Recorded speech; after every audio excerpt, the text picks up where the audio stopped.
year, Master Cheng Yen visited the Dalin Tzu Chi Hospital in Chiayi County to express her thanks to medical staff for their years of dedication. As people are much more aware of what they are eating, we learn more about the risks of consuming genetically modified foods. Welcome to DaAi Headlines. I'm Helen Liao. Thank you for joining us. As Master Cheng Yen continues her tour across Taiwan, on June 23rd, she arrived at the Dalin Tzu Chi Hospital in Chiayi County to attend a briefing. During her stay, Master expressed her thanks to all medical personnel for their selfless dedication over the years. Master Cheng Yen is here at the Dalin Tzu Chi Hospital in Chiayi County to attend a briefing. Prior to the start of the meeting, Tzu Chi University alumni sing the school anthem together. This is the director of the Department of Nephrology, Cai Renbi, who is also a student of the first graduating class at Tzu Chi University's Department of Medicine. As this year is the university's 20th anniversary, Cai, along with other alumni, vowed to continue their good work in the years to come. 都只看到咱慈大的孩子，哇，看到安尼一代一代直直落来吼，那。45位伫咧遮吼。 Among the alumni is Li Xiangfeng, who is a doctor of the Department of Hepatobiliary and Gastroenterology. Thanks to Master Cheng Yen's words of wisdom, Li was able to remain confident and determined to cure his patient's sickness. Mr. Wu was in a very serious condition, and Mrs. Wu told us that she doesn't want to live anymore. If her husband is no longer around, we don't want to lose two precious lives, so we tried our best to save Mr. Wu. 幸福吗？美满呐，哈！大家人的付出很幸福，真的是很辛苦啦。但是呢，慈济人的俗语就是咱的随意啦。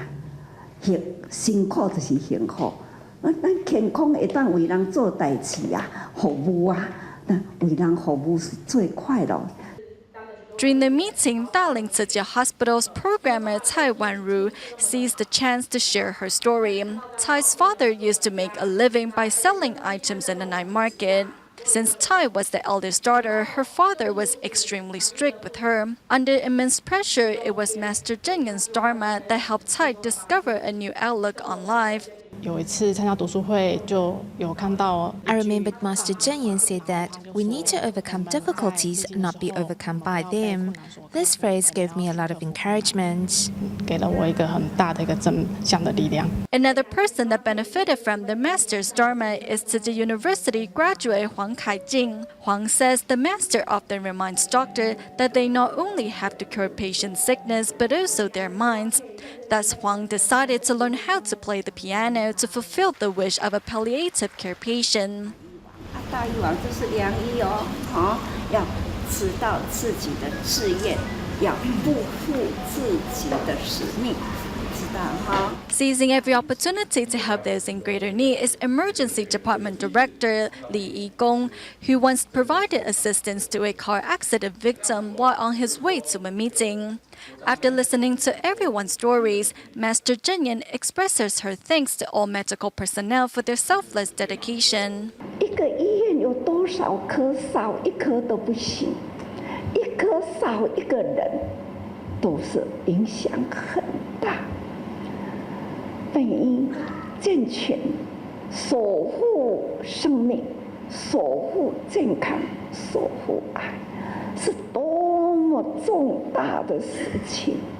At the end of the session, Master Cheng Yen encourages all medical personnel to seize every opportunity to create good affinity with one another.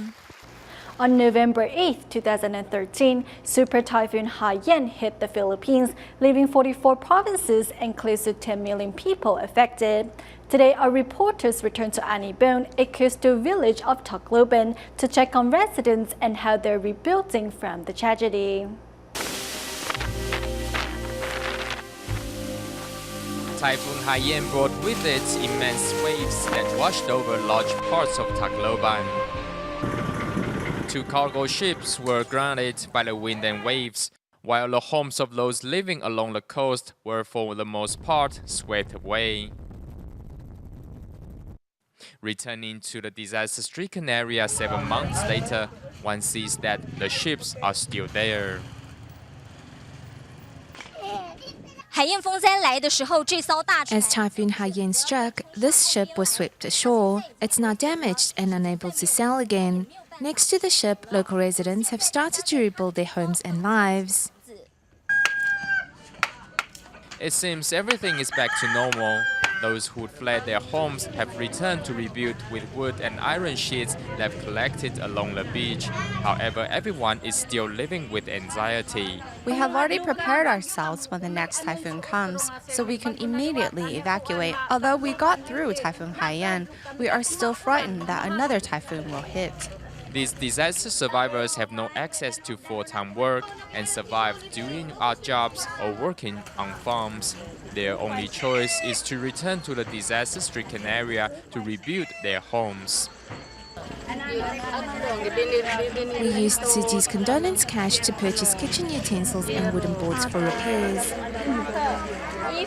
And her clothes too. Unlike the adults, the children play without any worries. 2 little cabins built upon the water are locals' communal toilets. The seeming peaceful life, however, could be destroyed when the next disaster strikes and everything has to be rebuilt once more. Did you know that genetically modified soybeans are resistant to herbicide? It certainly makes you wonder what happens if you eat them. Though markets yield a better harvest so as to help battle global famine, there are concerns about the possible health risk of ingesting genetically modified foods, not to mention manipulating with organisms' genome as to alter its characteristic and functions in simply playing God. Pan-seared bean curd, soft bean curd skin, tofu, soy milk, soy sauce, and canned corn. All these foods that we normally eat might have been genetically modified. Normally, when you buy soy products, do you verify whether they've been genetically modified? No, actually, I don't. Typically, I just buy those already packaged, and none of them have any labels. Yes, I would be interested in learning how genetically modified food affects the human body. If nothing, then fine, but if it does have an effect, then I will have to reconsider. Just what is genetically modified food, and what kind of health threat does it pose? Genetic modification is done through genetic engineering, where the organism's genome is manipulated. As its size is only 1/1000th of a millimeter, we have to introduce it back into our crops through various methods. Genetically modified food has cross-species DNA, which is quite different from farming techniques such as grafting. Once mass-produced, GM food will enter our food chain when it is processed into food for humans or animals. Potential health risks include changes to hormone levels, new resistance to antibiotics or allergies, and even possibly cancer. By manipulating with an organism's DNA, the humans are playing God. However, in the name of battling famine, international seed companies began mass-producing GM crops in 1996. One of the best-known products is herbicide-resistant soybeans. In the spring, I will go out and spray 1 pass of Roundup to burn down the weeds that are growing in the early spring. And about 6 or 7 weeks later, I'll spray a 2nd pass of Roundup, and that controls the weeds for the year. Even corn, potato, and various other vegetables come in genetically modified version, and their seeds and products have been marketed to the whole world from the US. Currently, the world's top 3 soybean production countries are the US, Brazil, and Argentina. Together, they produce 70% of the world's soybeans. 90% of those from the US have been genetically modified, while for Brazil, the number is 70%, and in Argentina, it is nearly 100%. Though Taiwan does not allow farming of genetically modified crops, 90% of the country's soybeans are imported, which is over 230 tons. Besides industrial applications, some 23 tons end up in our stomachs through various channels and means. To consumers, I say you must make a habit of learning to read the labels when you buy soy and corn-based products. Taiwan's FDA stipulates that food which has less than 5% genetically modified content does not need to be labeled. Though the criteria will drop to 3% by 2016, it is still far more relaxed than EU's 0.9%. Though we have been following the government's guidelines, we still don't meet the expectation of consumers who want a tighter standard. Currently, we feel the standard is pretty relaxed. For those who want to avoid the possible risks of GM food, they must shop wisely. At the same time, Taiwan's government must take on a more active role.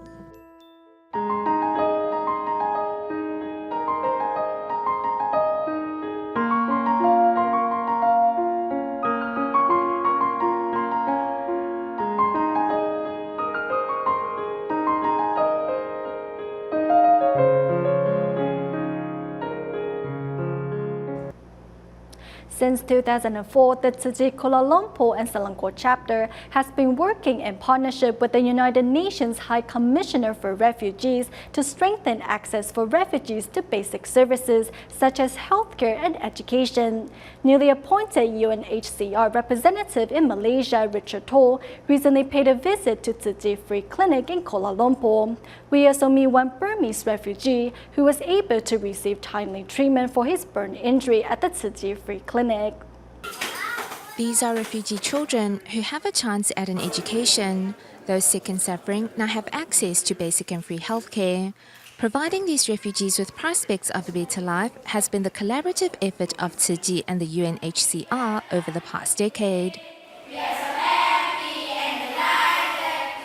Newly appointed UNHCR representative in Malaysia, Richard Toll, pays a visit to the Tzu Chi Free Clinic in Kuala Lumpur, the Selayang Burmese Religious School, and 3 of the UNHCR Tzu Chi education centres.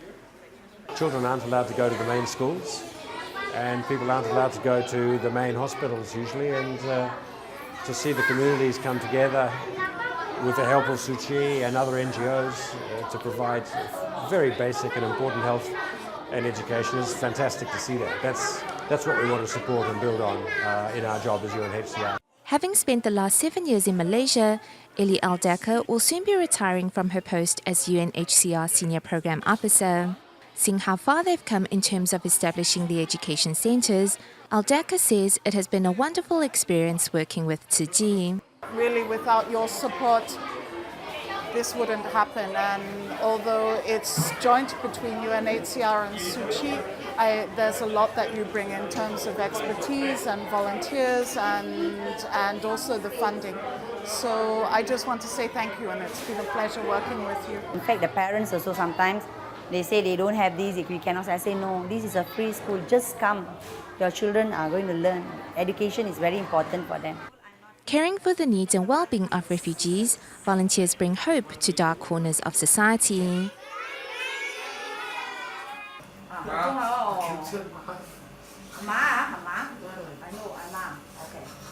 Just how painful is it? Liang Zha-Tang's facial expression says it all. A foreign labourer from Myanmar, Tang was working at a chemical plant in Pasir Gudang when a blast triggered a fire that injured 6 factory workers. We couldn't remove that bandage. He is in a lot of pain. When we touch it, he moves. Tang suffered second-degree burns covering 18% of his body and was admitted to a hospital for treatment. However, given the high hospital fees, with the help of UNHCR, Tang was referred to the Tzu Chi Free Clinic to have his wound treated and dressed. If it were not for Tzu Chi, we wouldn't have been able to do anything. We don't have money, and he didn't carry his UN refugee card with him. If we had gone to public hospitals, we would have been arrested there and then. Having lost his job and his livelihood, Tang now relies on the support of his relatives to get by. Thankfully, under the care of medical staff at the free clinic, Tang is making a speedy recovery. I have never treated a wound like this. This took the longest. It took half an hour just to remove the bandage from his arm. You see, the wound is supposed to be cleaned like this. But it becomes like this when it's bandaged because pus from the wound will cause an infection. His wound looks quite severe, but when you smell it, there isn't any foul smells, fortunately. Although living in a foreign land, these refugees still deserve the right to access basic health care, as all lives should be respected, valued and protected. In Taiwan, Northern District TMA partnered with the medical staff at Taipei Tzu Chi Hospital to carry out a free clinic in New Taipei City's Reifang Elementary School. In total, 177 medical personnel mobilized to provide health checkup services to needy patients. As well, the medical team made house calls to Keelung to assist those who were unable to make it to the free clinic on their own. See, your blood vessels are blocked. The senior's leg pain and the red spots on his skin have troubled him for a long time. This is a symptom of bad blood circulation. It feels painful. Fortunately, doctors from the Taipei Tzu Chi Hospital are here in Reifang to help local residents check their health.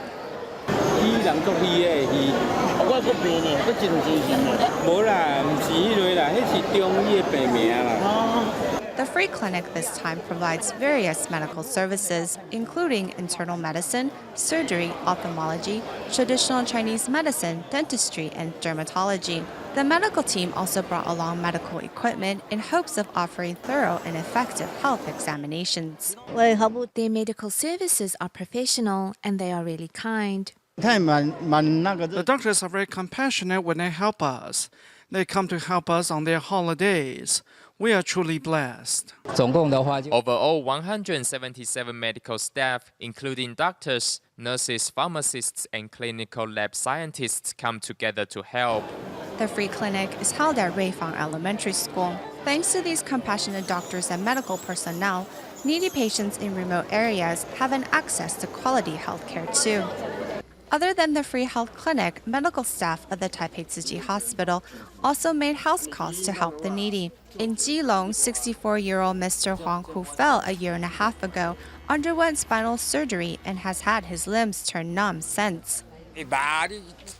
My hands and legs feel numb all the time. That makes it hard to sleep, so I have to take sleeping pills every day.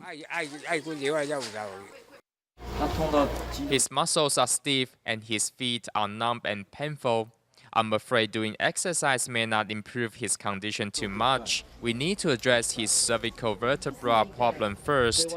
Superintendent of the Taipei Tzu Chi Hospital, Zhao Youchen, also joins this home visitation. After his diagnosis, Zhao decided to take Mr. Huang back to the hospital for more examinations. Mr. Huang's aches have made it hard for him to sleep.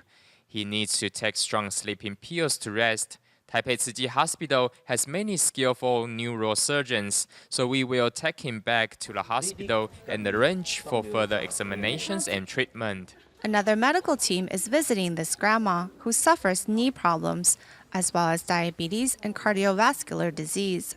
Reluctant to go to the hospital because of financial difficulties, she finally has a chance to receive medical care thanks to TIMA and Taipei Tzu Chi Hospital. When we climbed the stairs ourselves, we came to realize the difficulty the grandma has been through over the years, and we feel sad for her. So we need to hurry it up and check up her knees and treat her as soon as possible.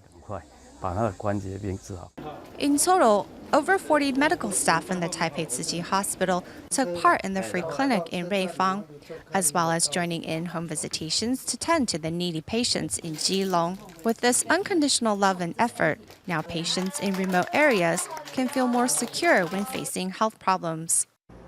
In Brazil, Sao Paulo, despite the frenzy at the World Cup, Tzu Chi volunteers and medical volunteers recently held a free clinic for citizens of Férias de Vasconcelos City. With a team of 10 doctors, 35 local volunteers, and 89 Tzu Chi volunteers in total, many different medical services were offered and many patients were helped. On the streets of Brazil, the country's flag is displayed in numerous places, representing the pride of citizens as the country hosts the World Cup. However, while the world's attention was turned to soccer, Tzu Chi volunteers have set their eyes on the suffering and the sick. Volunteers have borrowed 84th II, a local school, to host Tzu Chi's second medical free clinic in Ferraz de Vasconcelos. And Tzu Chi's assistance came just in the nick of time. The patient's problem is that his tear ducts are clogged, so it will cause inflammation and pain. This problem will only worsen over time. A local volunteer helps a patient who suffers from poor vision to pick out a frame and takes a picture of the man in his new glasses. It's this kind of passion to help others that draws in many local volunteers from the community. This event is very meaningful because the community has gotten involved. After participating in the free clinic, local volunteers will feel a sense of accomplishment.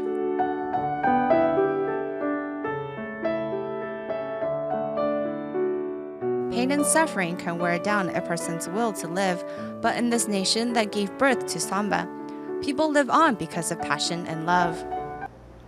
In our next report, we go to Malaysia's Kuala Lumpur to meet care recipient Sarah and her family. Sarah used to have a loving family. However, a car accident last year left her husband in a vegetative state. Without the means to pay for her husband's medical fees, Sarah once thought of ending her life. Thankfully, Tzu Chi volunteers came into her life. With Tzu Chi's help, Sarah's husband is now living in a nursing home where he is receiving quality medical care. 35-year-old Sarah used to have a harmonious family with a loving husband and 2 sons. However, her husband was left in a vegetative state following a car accident last September. As the family lost their breadwinner, financial difficulties caused Sarah to think of giving up on life. Thankfully, just when she was left with no hope, the blue and white angels walked into her life. We have been caring for this family for about 3 months. Tzu Chi has provided consolation cash to this family twice. We will be settling Sarah's husband in a nursing home where he will be well taken care of. By doing so, Sarah will be able to work free from worries. On Father's Day, Tzu Chi volunteers accompany Sarah and her family to a nursing home where her husband will be staying. Inside the center, Sarah's son quickly sets up a medical equipment to feed his father. When we took Sarah's husband to the nursing home, the first thing her son asked was, "Who will take care of Daddy?" He shared with us all the good memories he has had with his father. When it is time to say goodbye, Sarah's son burst into tears. He is worried about his father. We told him not to worry because there are a lot of experienced medical personnel at the center. Now his mother will be able to work. To make sure Sarah's husband can receive further treatment, Tzu Chi volunteers have applied for monthly subsidies for the family. Thanks to the volunteers, Sarah has now gained the courage to face the challenges ahead. She is extremely touched by our dedication. She told us that when her situation improves, she wants to join our ranks and help those in greater need. To help residents of the Tingkarantai village in Indonesia get ready for the upcoming Ramadan, teachers and students of the Penta Indah Kapu Tzu Chi School and local residents teamed up to clean up the community. We'll leave you with these images. Thank you for watching DaAi Headlines. Goodbye.